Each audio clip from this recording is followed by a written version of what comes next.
My wife told me I had two OPTs, open marriage or a night with her boss. I chose a third option. You won't believe what happened next. My wife gave me two shocking choices, an open marriage or a night with her boss. Instead, I chose a third option, one that turned our world upside down. Keep watching to see how a simple decision led to the ultimate betrayal. A fight for my family. And an ending no one saw coming. Could you make the choice I did? Stay tuned to find out. It was just another ordinary evening in our quiet suburban neighborhood. And as usual, I was the last one in the house, still moving around after dinner. Megan had put Sophie to bed about an hour ago, leaving me with the usual cleanup routine: clearing the table, rinsing the dishes, loading the dishwasher. It wasn't glamorous, but I didn't mind. This was our life. Megan and I had built it together over the past 10 years, a charming colonial-style house just outside of New York City. A solid routine, a steady career. Everything felt stable, predictable. From the outside looking in, I imagine our family looked perfect. Megan, at 32, was still as stunning as the day I met her. She was vibrant, ambitious, the kind of woman who turned heads when she entered a room. Sophie was 6, full of energy and wonder, the bright center of our world. And then there was me, 35, a financial consultant with long work hours and a steady paycheck. I wasn't flashy, but I was reliable. That's what mattered, right? That's what it took to build a solid foundation. I worked hard to make sure we were comfortable, that Sophie had everything she needed, and Megan never had to worry. But that night, as I placed the last plate in the dishwasher and wiped down the counter, something felt off. I couldn't put my finger on it. Megan had been quiet during dinner, barely picking at her food. When I asked her about her day, she offered vague answers, the usual "it was fine" with a shrug. Her eyes never really met mine. I told myself it was nothing. Maybe she was tired. Maybe work had been especially stressful. I knew she'd been restless lately, talking about how the days seemed to blend together, how she missed the excitement of our early years.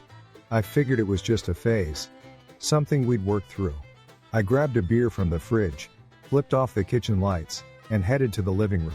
The house was still, save for the faint hum of Sophie's white noise machine coming from her bedroom upstairs. I sank into the couch, letting the quiet surround me. Usually, these moments at the end of the day felt peaceful. I'd sit back, sip my beer, and let my mind wander. But tonight, I couldn't relax. Something was gnawing at me, a sense that something was about to change. Megan walked into the room, her steps soft on the hardwood floor. She sat down across from me, her hands fidgeting in her lap. I could tell she was working up the courage to say something. "David," she began, her voice hesitant, almost timid, so unlike her usual confident self. I sat up, instantly alert. "What's on your mind?" I asked, keeping my tone casual, though a knot had already begun to form in my stomach. She looked at me for a moment, then away, her gaze landing on the coffee table. "We need to talk," she said quietly. Those 4 words. I had heard them before, of course, in every relationship at one point or another. But tonight, they sounded different, heavier. My mind raced through possibilities. Maybe she wanted to plan a vacation, or discuss a change in Sophie's school schedule. Maybe it was something about her job. But the look on her face told me it wasn't something simple. "What is it?" I asked, forcing a small smile, trying to reassure her. "Whatever it is, we'll figure it out." Megan hesitated, took a deep breath, and then finally met my eyes. "David, I've been doing a lot of thinking. About us, about our marriage." Her voice was measured, deliberate, each word feeling like a carefully chosen step on a tightrope. I nodded slowly, not interrupting. I had learned over the years to let her say her piece before jumping in. "Okay. I'm listening." She swallowed hard, her fingers gripping the edge of the couch cushion. "I think we need to try something different," she said. Her voice so quiet I almost missed it. "Different how?" I asked, my mind jumping to a dozen conclusions. Maybe she wanted to move, or change jobs, or start some new project. But the expression on her face told me none of those guesses were right. Megan's eyes darted to the floor, then back to me. I think an open marriage could help." The words hit me like a sledgehammer. I blinked, certain I had misheard. "What?" I said, my voice barely above a whisper. She bit her lip, then straightened her posture, as if bracing for impact. It's not that I don't love you. I do.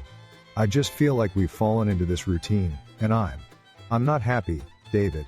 The first needs something more, something exciting.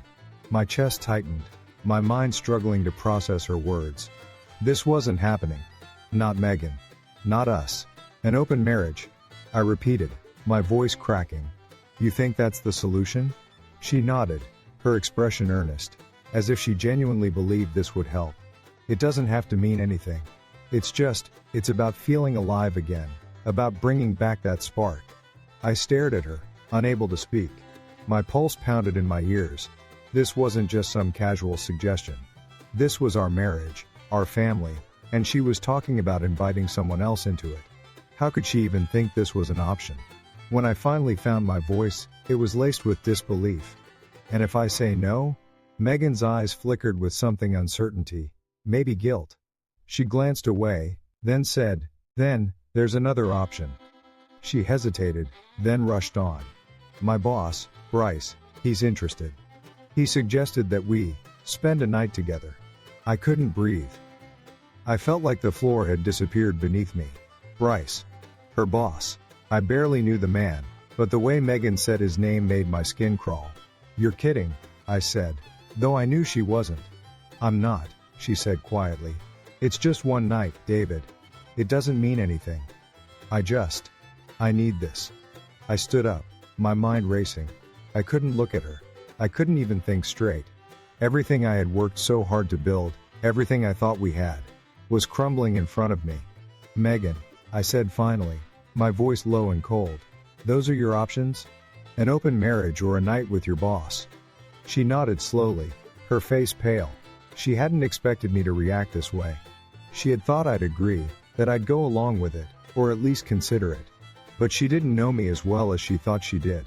I took a deep breath, letting the anger and disbelief settle into something sharper. "Here's my option," I said, my voice steady now. "You can pack your bags and leave, or you can watch me deal with Bryce. Trust me, you won't like how that ends." Megan's eyes widened, and for the first time, she looked genuinely afraid. I turned and walked out of the room, my heart pounding, my hands trembling. I didn't know what was going to happen next, but I knew one thing: I wasn't going to let this destroy me. I wasn't going to let this destroy Sophie. This was just the beginning, and I was ready for the fight ahead. I sat there, stunned, my mind racing through what Megan had just said. An open marriage or a night with her boss?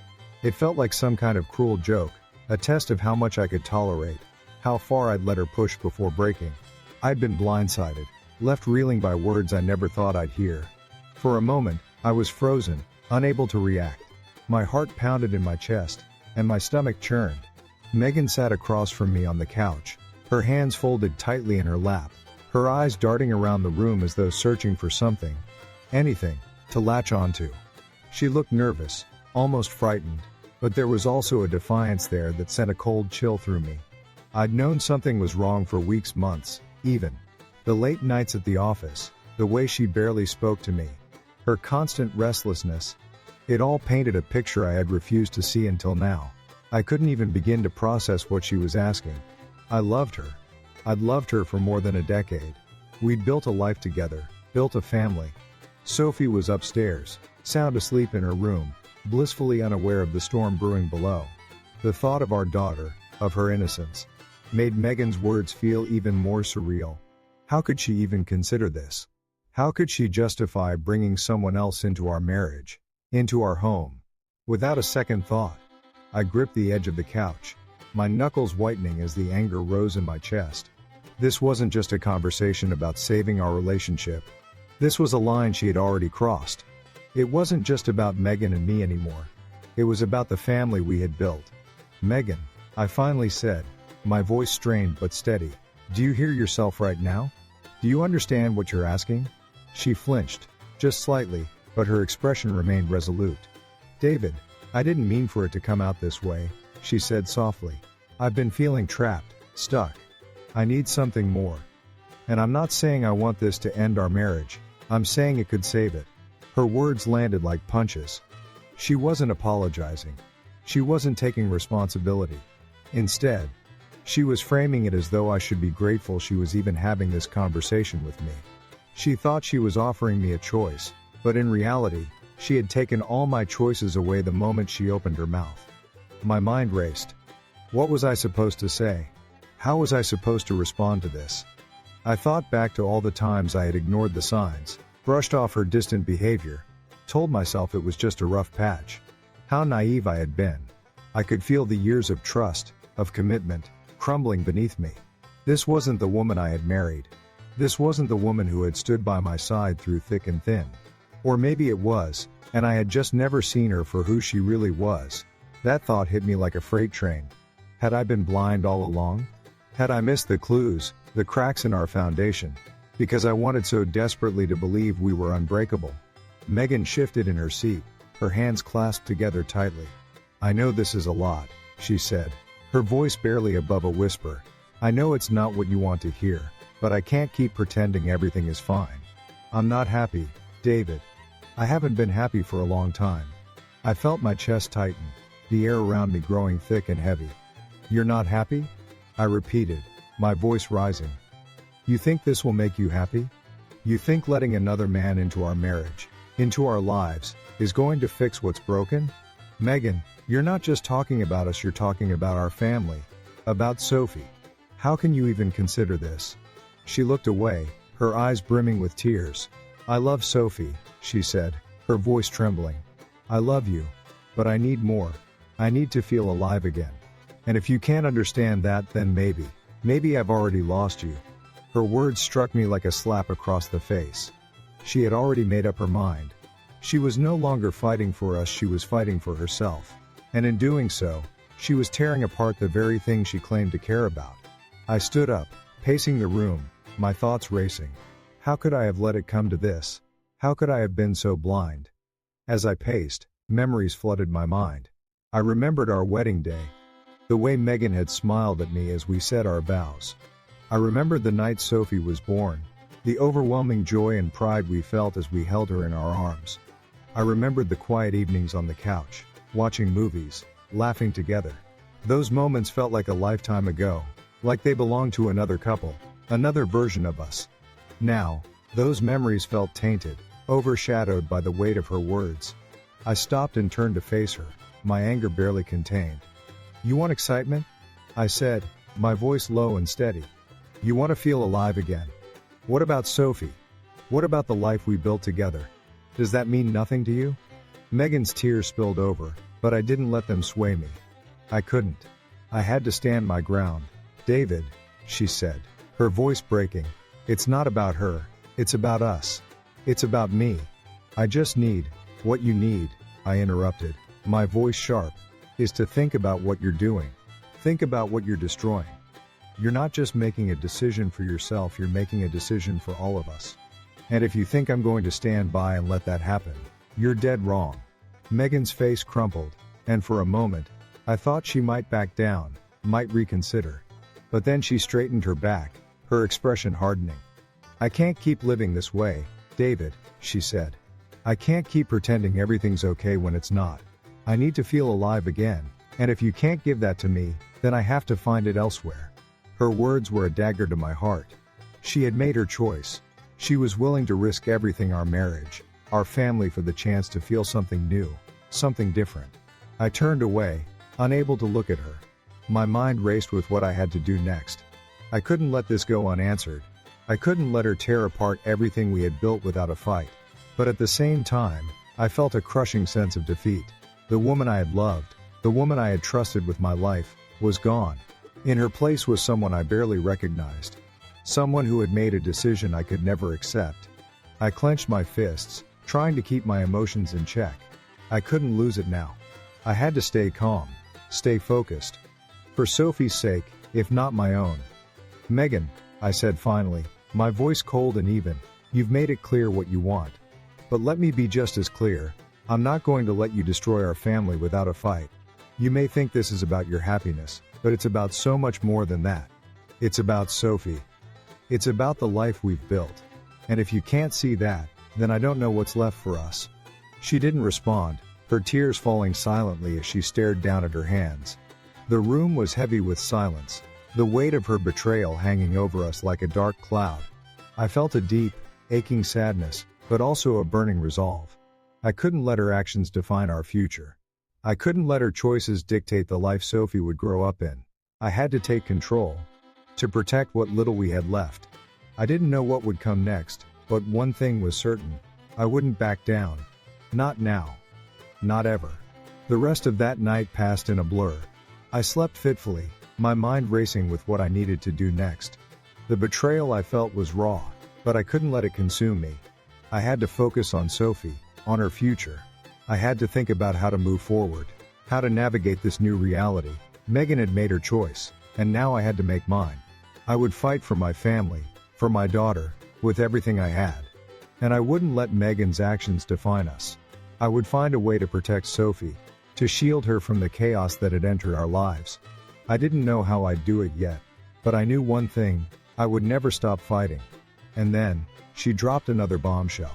With no warning, she said her boss suggested they spend the night together. What would you do in my position? Comment 1-1 if you think I confronted them right away. Or comment 2-2 fought if you think I kept quiet and made my move later. I'll give you 10 seconds. 10, 9, 8. Tell me, what do you think happened next? I woke up the next morning to an unsettling quiet. The weight of the conversation with Megan hung heavy in the air. For a few fleeting seconds, as I blinked into the morning light, I forgot. I forgot about her ultimatum, about Bryce, about everything. But reality hit me as soon as I stepped into the kitchen. Megan was already gone off to work early, no doubt, and the house felt eerily still. Sophie was still asleep upstairs, her little world blissfully untouched by the chaos unfolding beneath her. That thought hit me hard. No matter what Megan and I were going through, Sophie had to be protected from it. She was my anchor now, the one thing that mattered more than anything. I grabbed a cup of coffee and sat at the kitchen table, staring out the window at the neatly trimmed lawn and the quiet suburban street. The normalcy of it all felt like a cruel joke. Everything outside this house looked fine, like it always had. But inside, my world was crumbling. I needed a plan. I wasn't just going to sit here and let things fall apart. Megan might think this was about her happiness, but I knew better. This was about our family. This was about Sophie's future. I couldn't control what Megan did. I'd already learned that the hard way, but I could control my response. I could take back some semblance of order, some sense of purpose. And the first step was reaching out to the people I trusted most. I picked up my phone and dialed Chloe, my sister. She answered on the second ring.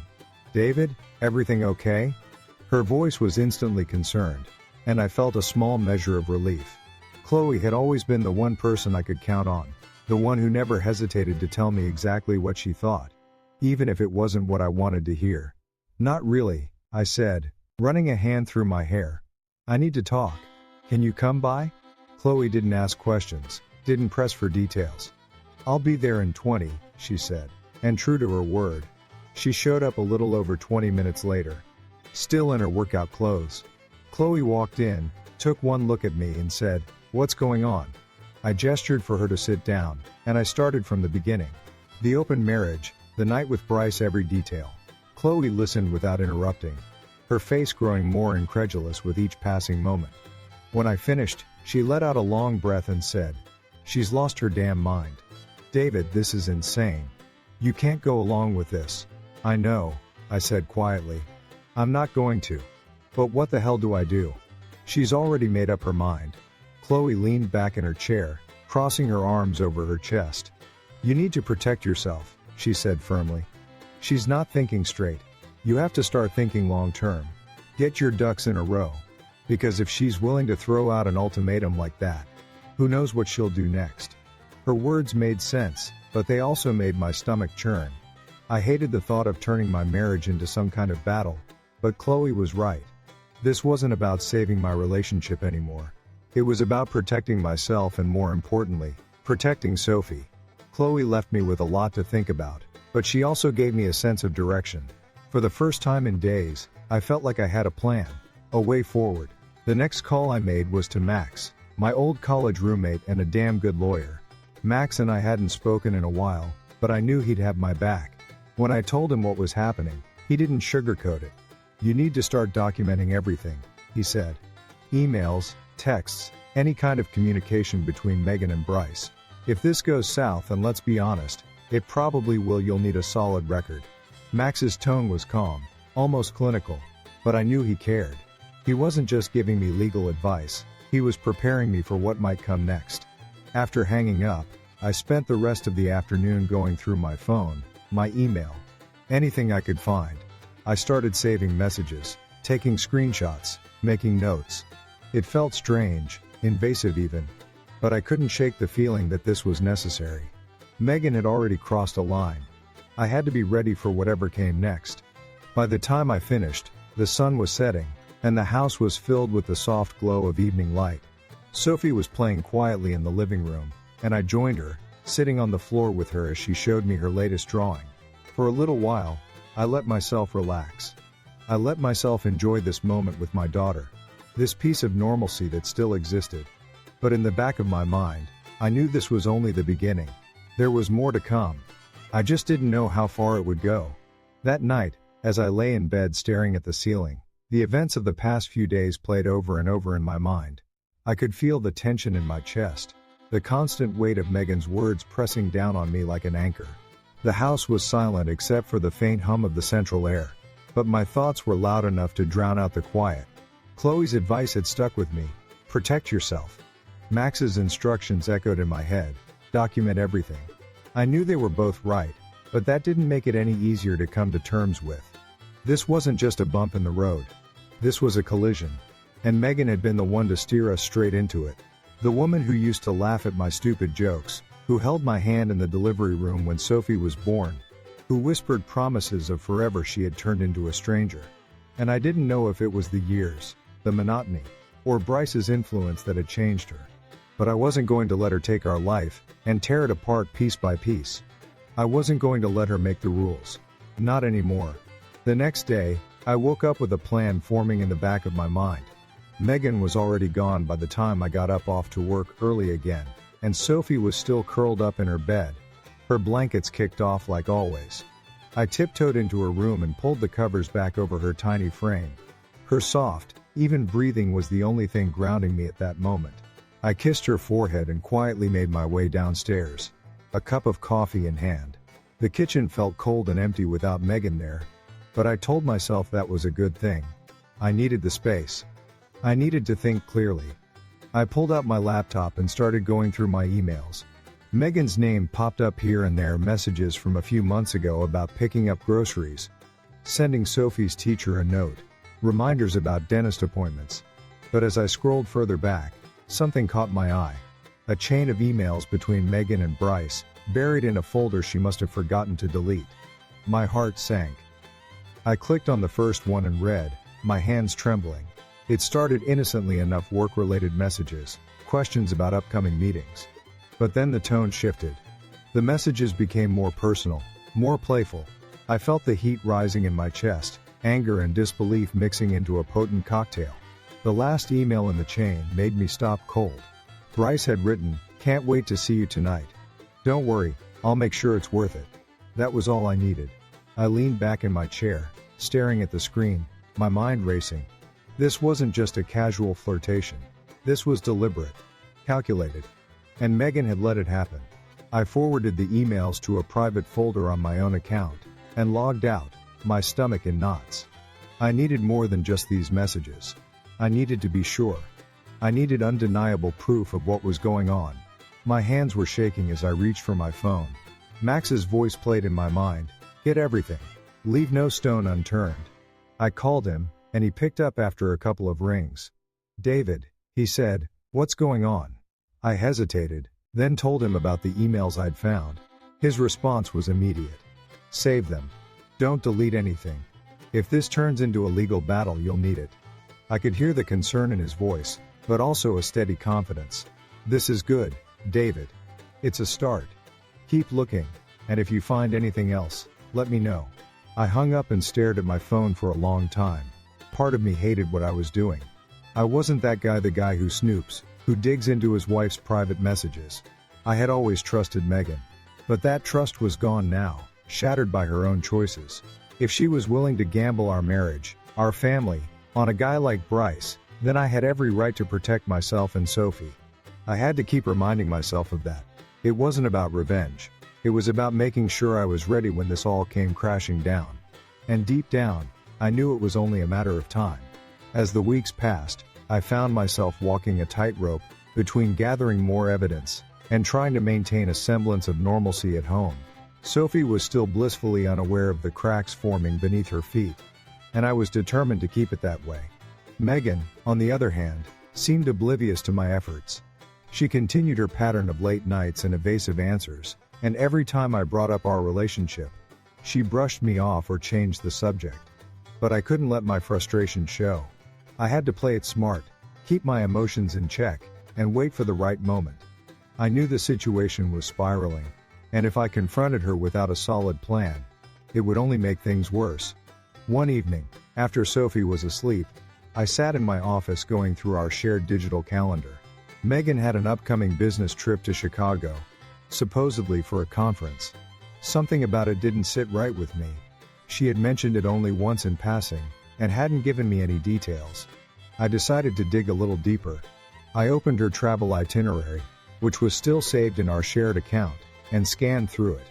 There it was, a round-trip flight to Chicago, a 3-night stay at the Hyatt downtown, and no mention of any official conference events, just her name and Bryce's on the reservation. My heart sank. This wasn't a work trip. This was something else entirely. I leaned back in my chair, staring at the screen. Anger bubbled under the surface, but I forced myself to stay calm. This was exactly the kind of confirmation I needed, but it wasn't enough. If I was going to confront Megan or take any kind of action, I had to have more. I needed to understand the full scope of what was happening. I needed to know if this was a one-time thing, or if it had been going on for months. And most importantly, I needed to make sure Sophie would be protected from the fallout. That's when I decided to call Chloe again.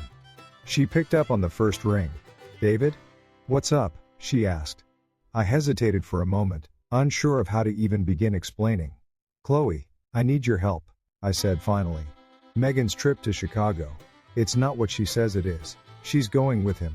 There was a long pause on the other end of the line. "Him?" Chloe asked, her voice low and serious. "You mean Bryce?" I nodded, even though she couldn't see me. "Yeah. I found the reservation. They're staying at the same hotel, and there's no conference. It's just them." Chloe let out a sharp breath. "David. That's... I don't even know what to say. Have you confronted her about it?" "Not yet," I said. "I'm not sure what to do. If I bring it up now, she'll deny everything. I need more. I need proof." Chloe was silent for a moment, then she said, "Have you thought about hiring someone? A private investigator? I know it sounds extreme, but if you want proof, that's the best way to get it." I had thought about it. I just hadn't admitted it to myself until now. "Maybe," I said. "I'll think about it." "Thanks, Chloe." After we hung up, I sat there in the dim light of my office, the weight of it all pressing down on me. The idea of hiring a private investigator felt surreal, like something out of a bad soap opera. But the more I thought about it, the more it made sense. I wasn't looking for revenge or trying to humiliate Megan. I just needed clarity. I needed to know exactly what I was up against, so I could make the right decisions for Sophie and me. I made the call the next morning. The investigator, a woman named Laura, was professional and matter-of-fact. I explained the situation, careful not to let my emotions cloud the facts. Laura listened patiently, then said, "I'll need details, names, dates, places. The more you can give me, the better." I sent her everything I had, the email chain, the travel itinerary, and a rough timeline of Megan's late nights and out-of-town trips. Laura assured me she would handle it discreetly, and let me know as soon as she had something concrete. The next few days were excruciating. Every time Megan left the house, I wondered if she was meeting Bryce. Every time she looked at her phone, I imagined him on the other end of the line. But I couldn't say anything. I couldn't let on that I knew. I had to keep playing the role of the unsuspecting husband, at least for now. It was torture, but it was necessary. I couldn't afford to lose my temper or confront her without solid proof.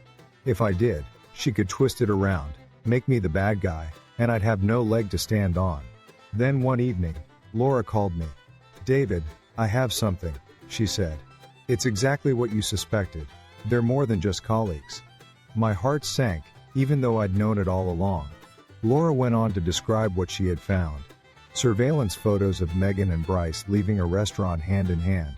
A credit card charge for a hotel room they'd shared. And multiple phone records showing frequent late-night calls between them.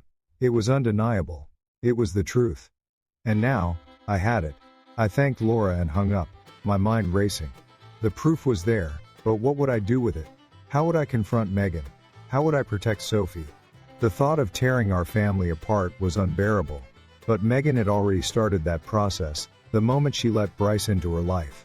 Now, I had to figure out how to pick up the pieces, not just for me, but for my daughter. I had to make sure Sophie's world stayed intact, even as mine continued to crumble. The battle was just beginning, and I wasn't about to lose. The next morning, I woke up before sunrise. The house was completely still.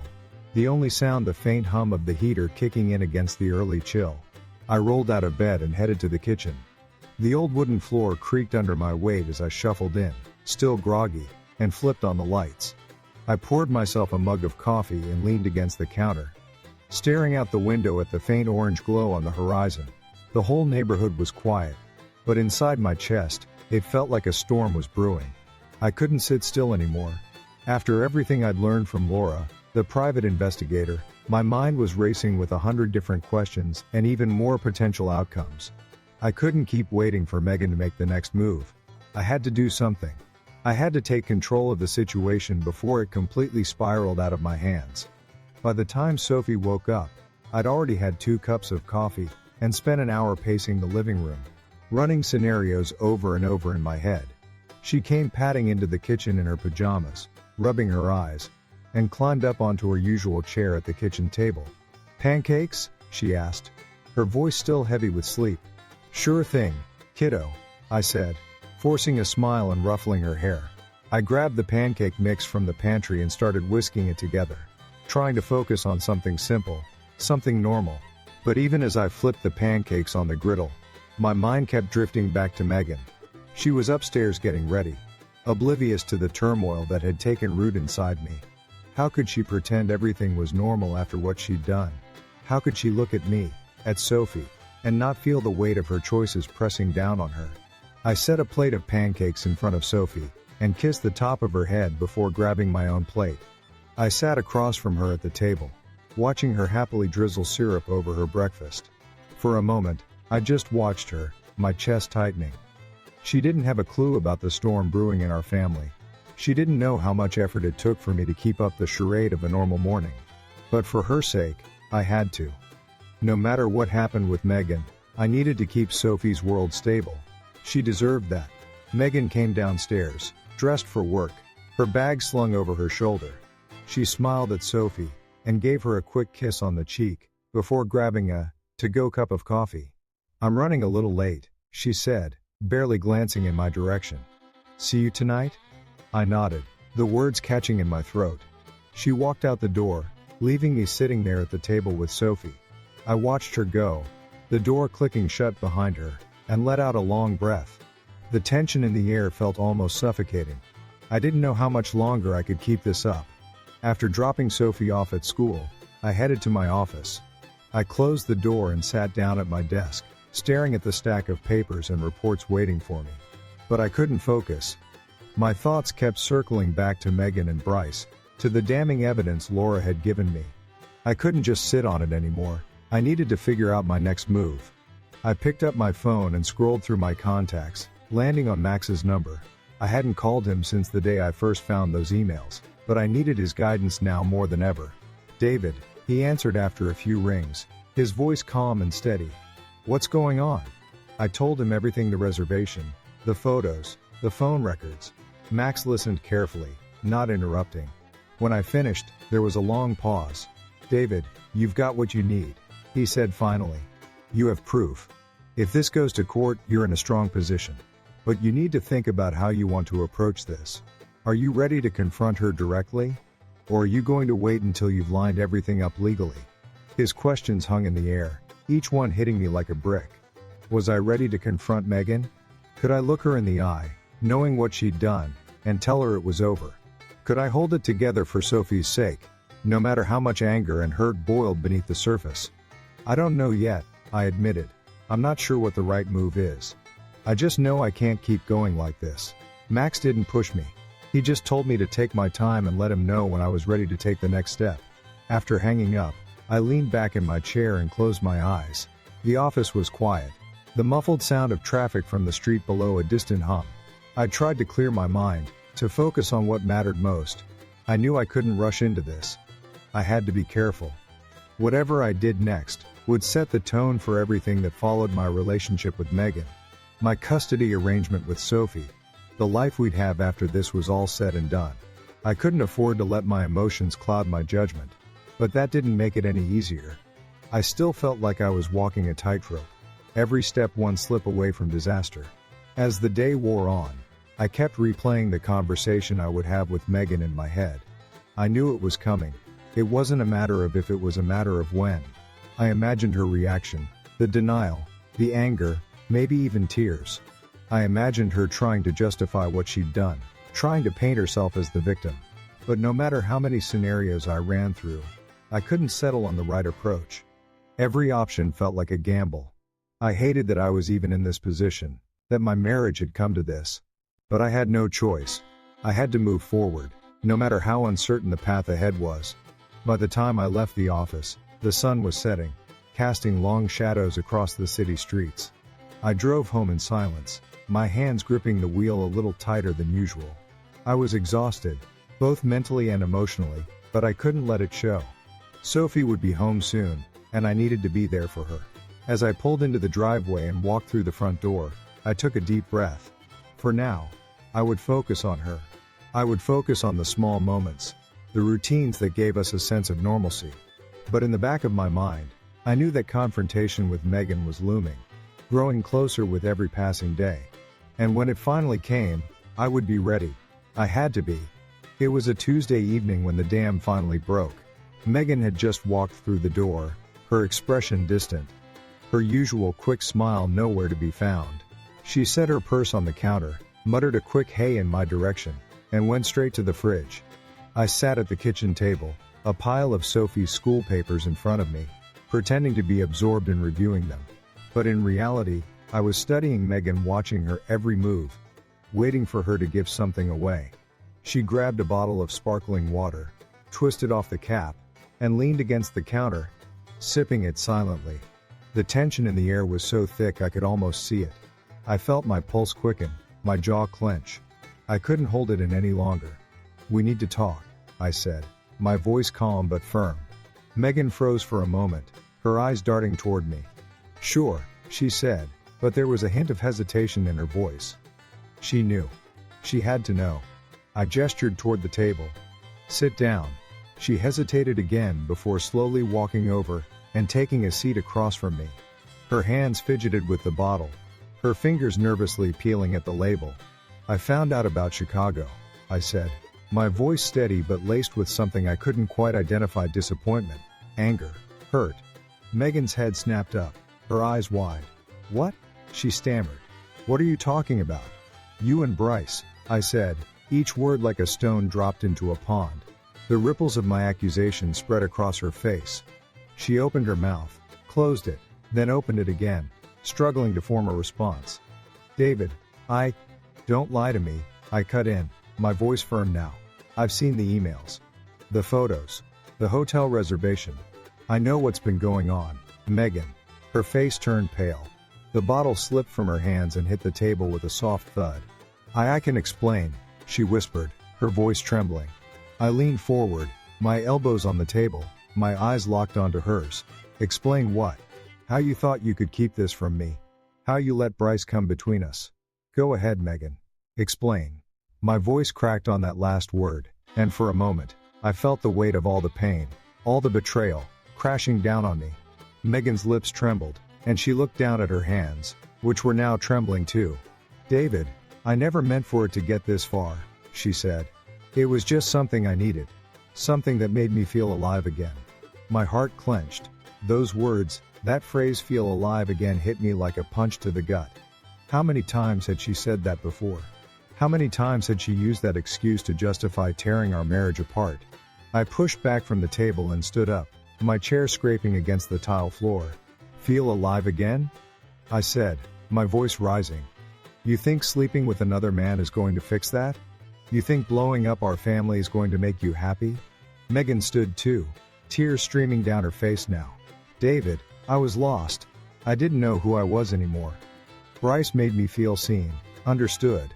Her voice cracked, and she sobbed, covering her face with her hands. I didn't want to hurt you. I didn't want to hurt Sophie.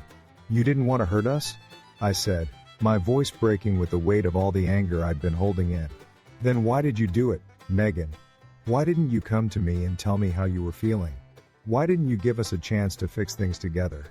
Instead, you went behind my back. You made me look like a fool. She dropped her hands and looked at me, her tear-streaked face filled with guilt and desperation. I don't know, she whispered. I don't know why I did it. I was scared. I was confused. And then it all just spiraled out of control. Her words hung in the air, and for a moment, the only sound was the distant hum of the refrigerator. I stared at her, the woman I'd once loved more than anything in the world, the mother of my child.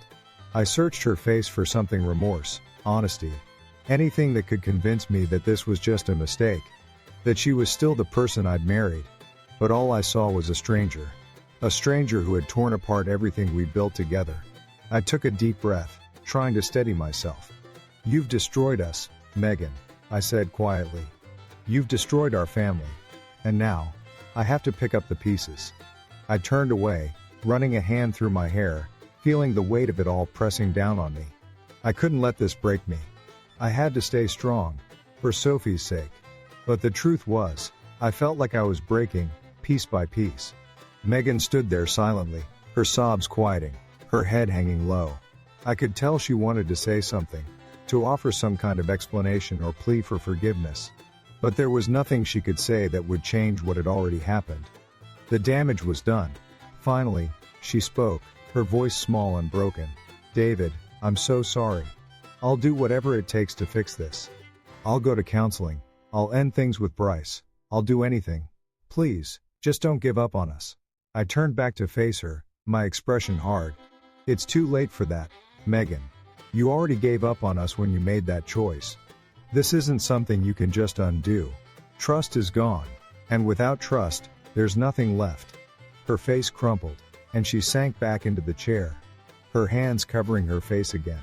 I stood there, staring down at her, feeling a mixture of anger, sadness, and a strange kind of relief.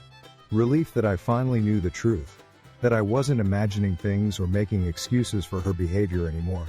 The truth was out in the open, and now I could start figuring out what came next.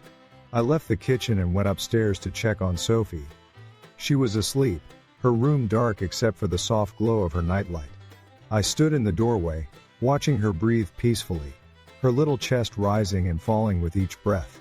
My heart ached as I thought about how this would affect her, how her world would change because of Megan's choices. But I made a silent promise right then and there. I would do everything in my power to protect her. No matter how painful, no matter how messy things got, I would make sure Sophie came out of this okay. As I stood there, I felt a surge of determination. I couldn't change what Megan had done, but I could control what happened next. I could take the steps to rebuild my life, to create a stable, loving environment for Sophie. I didn't know what the future held, but I knew one thing. I wasn't going to let this destroy us. I had to be strong. I had to move forward. And I had to do it for her. I didn't sleep that night. After the confrontation, I lay awake in bed, staring at the dark ceiling, my mind replaying every word Megan had said, every tear she shed, her apology, her promises to end things with Bryce. To go to counseling, it all sounded sincere, but it felt hollow. How could I trust her again after everything that had happened? I thought about Sophie, her innocent face, her bright laughter. She didn't deserve any of this.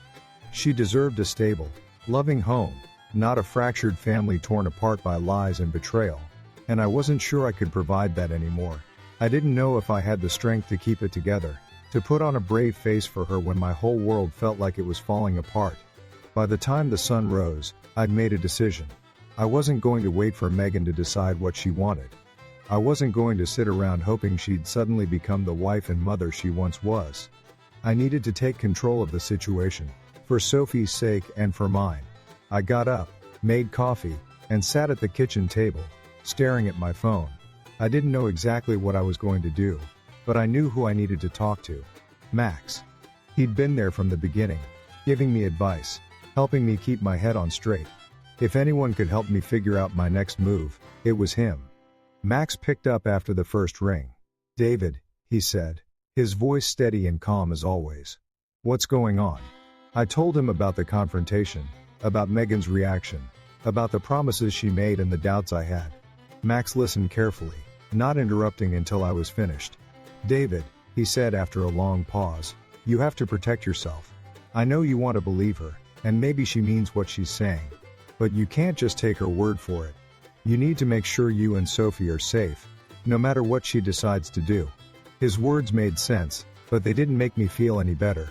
I wanted to believe Megan could change, that she could fix what she'd broken. But I knew Max was right. I couldn't rely on her anymore. I had to rely on myself. "What do I do, Max?" I asked, my voice barely above a whisper. "How do I protect Sophie when everything is falling apart?" Max's response was direct. "You need to start documenting everything. Keep track of your conversations with Megan. If she says she's going to end things with Bryce, ask for proof. If she says she's going to counseling, ask for receipts. Don't let her off the hook. And keep thinking about what's best for Sophie. If that means you need to take legal action, then you do it. Don't wait for her to make the first move." I nodded, even though he couldn't see me. "Okay," I said, my voice firmer now.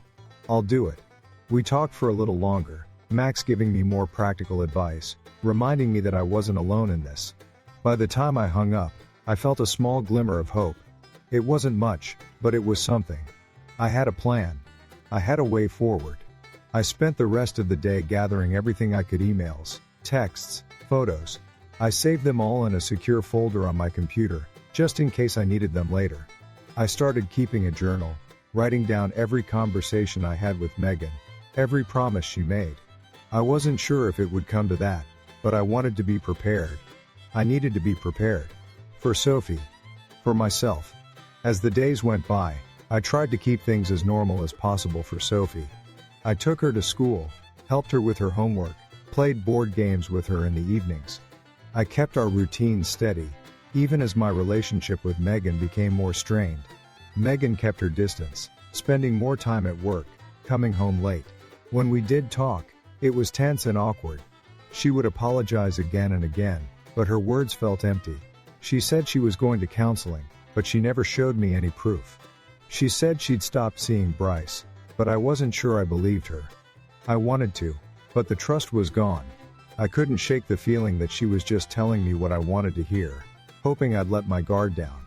One night, after Sophie had gone to bed, Megan approached me in the kitchen. She looked tired, her face pale, her eyes rimmed with red. "David," she said softly, "I know I've messed up. I know I've hurt you and Sophie, but I want to fix this. I want to be the wife and mother you deserve." I stared at her, my hands gripping the edge of the counter. "How do I know you mean that, Megan?" I asked, my voice flat. "How do I know you're not just saying that because you got caught?" Her face crumpled, and she started to cry. "I'll do whatever it takes," she whispered. "I'll prove it to you. Just give me a chance." Part of me wanted to believe her. Part of me wanted to take her hand, hold her, and tell her we could get through this together. But another part of me, the part that had been betrayed and lied to, held back. "I need more than words, Megan," I said finally. "I need to see real changes. I need proof that you're serious about this. Until then, I can't trust you. I can't trust anything you say." She nodded, tears streaming down her face. "I understand," she said, her voice barely audible. "I'll show you, I promise." After she went upstairs, I stood alone in the kitchen, staring at the empty table. I wanted to believe her, but I couldn't. Not yet. I had to stay strong, for Sophie's sake. I had to keep moving forward, even if it meant doing it alone.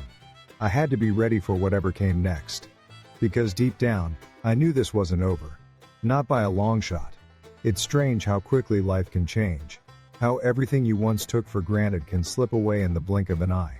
For weeks, I lived in a haze of anger and heartbreak, going through the motions, trying to piece together a life that felt like it had shattered overnight. Megan's betrayal had left a scar that ran deep, but the thing that kept me grounded, kept me going, was Sophie. Every time I looked at her, I saw a future that was worth fighting for. I knew that no matter how messy things got, no matter how much pain I had to endure, she needed me to stay strong. She needed me to be her anchor. When the court date finally came, I felt like I was walking into battle. The waiting room was crowded with other couples, whose lives were also unraveling. But in that moment, all I could think about was Sophie. She was the only thing that mattered. I'd spent weeks preparing, gathering evidence, documenting everything Megan had said and done, following Max's advice to the letter. I wasn't going into that courtroom to hurt her. I wasn't looking for revenge. I just wanted what was best for Sophie. I wanted her to have a stable, loving home, free from the chaos and uncertainty that Megan's choices had brought into our lives. As I sat in that cold, sterile room, waiting for our case to be called, I replayed all the moments that had led up to this. The late nights, the lies, the look on Megan's face when I confronted her about Bryce. Her apologies had sounded genuine, but her actions never matched her words. She said she'd ended things with him, but I couldn't trust her. Trust was something we'd lost long ago. I thought about the nights I spent awake, staring at the ceiling, wondering if there was anything I could have done differently. If I'd been more attentive, more supportive, would this have happened? Would Megan have still strayed? The questions circled endlessly, but they were useless now. What was done, and all I could do was move forward. When we were called into the courtroom, I felt my heart start to race. I walked in with Max by my side, his calm presence giving me a sense of reassurance I desperately needed. Megan was already there, sitting with her lawyer. She looked tired, her face pale, her eyes rimmed with red. She glanced at me as I walked in, and for a moment, I thought I saw regret in her eyes. But it didn't matter. I had to stay focused. This wasn't about Megan and me anymore. This was about Sophie. The judge asked us to take our seats, and the hearing began. Megan's lawyer went first, presenting her side of the story. He painted a picture of a woman who was struggling, who had made mistakes but was trying to rebuild. He emphasized how much she loved Sophie, how much she wanted to be a part of her life. His words were smooth, polished, but I knew the truth. I knew what Megan had done, how her actions had put our family in jeopardy. When it was my turn to speak, I took a deep breath and looked directly at the judge. "Your Honor," I began, my voice steady but tinged with emotion. "This is the hardest thing I've ever had to do. I never wanted my marriage to end, and I certainly never wanted to be here, fighting for custody of my daughter. But I have to think about Sophie's well-being. She's my priority. She's always been my priority. And I believe that the best thing for her right now is stability. A home where she feels safe, loved, and supported." I went on to explain the steps I'd taken to ensure Sophie's happiness and security, how I'd kept her routines consistent, how I'd spent time with her every day, helping her with schoolwork, playing games, reading bedtime stories. I talked about the evidence I'd gathered, showing that Megan's decisions had disrupted our lives, that her relationship with Bryce had created an environment that wasn't healthy for Sophie. I wasn't trying to vilify Megan. I wasn't trying to tear her down. I was simply presenting the facts, showing the court why I believed Sophie would be better off with me. Megan's lawyer cross-examined me, trying to poke holes in my story. He brought up moments when I'd been at work late, times when I couldn't be there for Sophie because of my job. He tried to portray me as a father who was too busy, too consumed with his own life to truly care for his daughter. But I stayed calm. I answered every question honestly, knowing that the truth was on my side. Max had prepared me well, and I could see the frustration building in the opposing lawyer's eyes as I refused to be rattled. When Megan took the stand, I listened to her testimony with a heavy heart. She spoke about how much she loved Sophie, how she wanted to be there for her. She apologized for her mistakes, for the pain she'd caused. Her voice broke as she described the guilt she felt. I could tell she was sincere, but sincerity didn't change the facts. Love alone wasn't enough. Sophie needed stability, and I wasn't convinced Megan could provide that right now. After hours of testimony, the judge finally adjourned the hearing, saying she would review the evidence and issue her decision at a later date. As we left the courtroom, I felt a mixture of relief and exhaustion. I'd done everything I could. Now all I could do was wait. In the days that followed, I tried to stay positive. I kept my focus on Sophie, spending as much time with her as possible, making sure she felt loved and supported. Megan kept her distance, and when we did see each other, it was tense but civil. I didn't want to argue. I didn't want to add more stress to an already difficult situation. I just wanted to move forward. Then, one afternoon, I got the call from Max. "David," he said, his tone calm but firm, "the judge made her ruling. You've been awarded primary custody. Megan will have supervised visitation for now." I let out a breath I didn't realize I'd been holding. It felt like a weight had been lifted off my shoulders. I thanked Max and hung up, sitting there in silence for a moment as the reality sank in. I'd done it. I'd fought for Sophie, and I'd won. That evening, I sat with Sophie on the couch, watching her favorite movie. She snuggled up next to me, her head resting on my shoulder. For the first time in what felt like forever, I felt a sense of peace. It wasn't perfect. I knew there would be challenges ahead, moments of doubt and difficulty. But for now, I was content. I'd done what I set out to do. I'd given Sophie the stability she needed, and I'd proven to myself that I was strong enough to face whatever came next.